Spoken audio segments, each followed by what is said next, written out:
an almost 3-year-old and a 5-month-old, and I write for Cokesbury and do a lot of other freelance writing. And so I want to talk to you a little bit about how to deal with your own spiritual anxieties and some ways that you and your family can work through this together as parents of toddlers. I have been working from home for the past few years with my 3-year-old and now with James, my 5-month-old. And it's a very isolating experience to be home this much.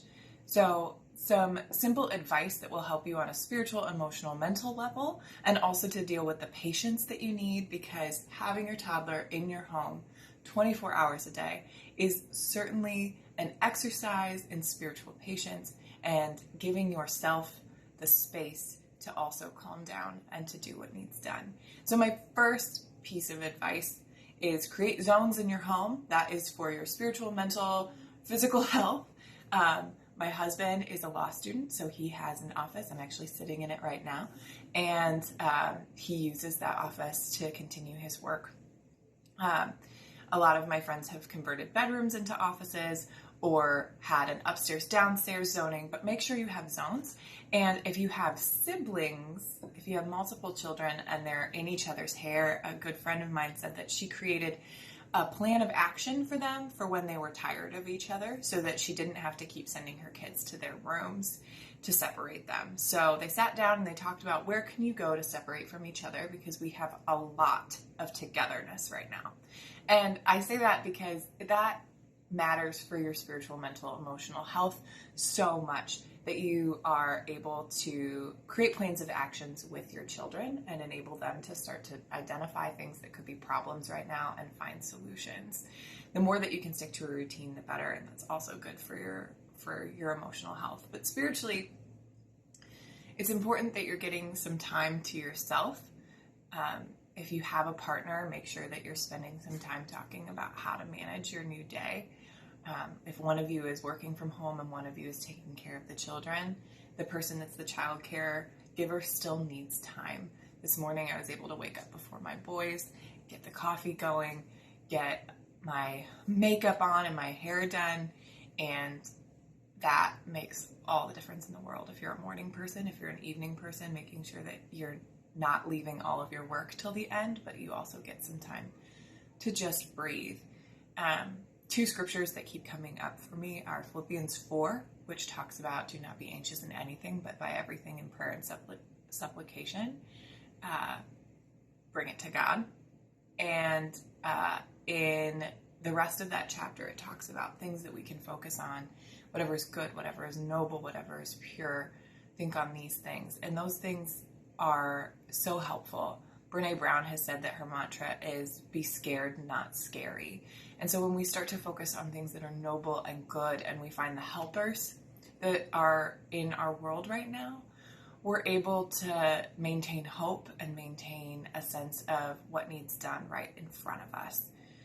When we descend into the depths of despair and we let the what ifs and the worry monsters overwhelm us, it gets really difficult to make new and good decisions about how to handle things with our toddler or with our partner, whatever relationship we're in. So just know that the more that you can focus in on the things that are right and just and pure, the things that are listed there in Philippians 4, the better your mental health will probably be. And for me, that meant deleting Facebook, it meant deleting Twitter, it meant getting off of the places that were going to spook me and scare me rather than giving me the next steps.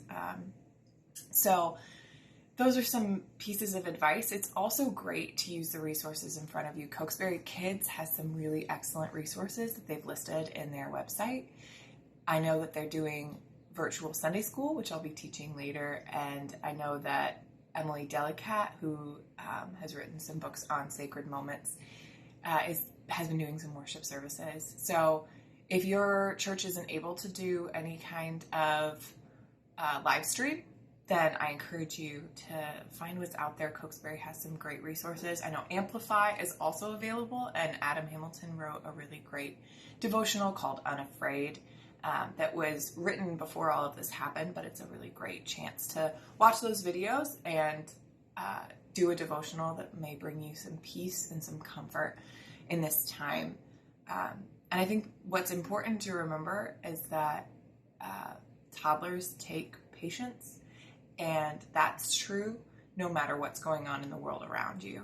And so I pray that you're finding places and spaces to take a deep breath and to muster up all of the patience and the courage that you need, and that you can find the people who can support you in that right now on a digital platform or via Zoom or watching videos like this. I hope that you're encouraged and you know that we're all in this together, and we can do this even with a toddler, even when things get really difficult. So I'm praying for you.